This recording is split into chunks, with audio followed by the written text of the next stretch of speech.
अस्सलामुअलैकुम। Javelin throw में भारत का गोल्ड मेडल, पाकिस्तान का 5वां नंबर। वजह क्या है? क्या आप हालात हाज़रा से आगाही हासिल करना चाहते हैं? खबर के पीछे छुपे असल हक़ाइक़ जानना चाहते हैं? तो अभी सब्सक्राइब कीजिए ज़िलमिल पाकिस्तान को और साथ ही घंटी के निशान पर क्लिक कर दें।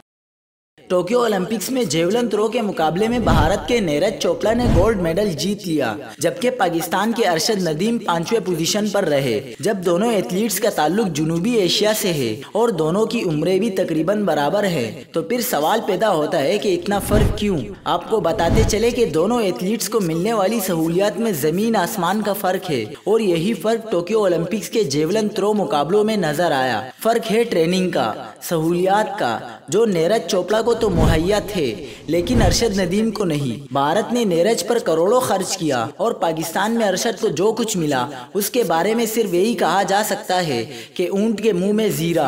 ओलंपिक्स से कबल नीरज चोपड़ा ने अपना ज्यादातर वक्त यूरोप में गुजारा, जहां वो ट्रेनिंग करते रहे। भारतीय मीडिया के मुताबिक ओलंपिक्स से 1 साल कबल जेवलिन थ्रोवर पर 1,61,00,000 भारतीय रुपए खर्च किए गए, जो पाकिस्तानी करेंसी में 3.5 करोड़ से भी जायद है। नीरज के बरक्स पाकिस्तान के अरशद नदीम ओलंपिक्स से कबल सिर्फ एक इवेंट खेल सके। स्पोर्ट्स बोर्ड से फंड्स तो इतने नहीं मिले, लेकिन वादे जरूर बड़े बड़े मिले। काश के वो वादे पूरे हो जाते तो आज पाकिस्तान भी जेवलिन थ्रो मुकाबले में भारत के साथ पोजीशन पर होता।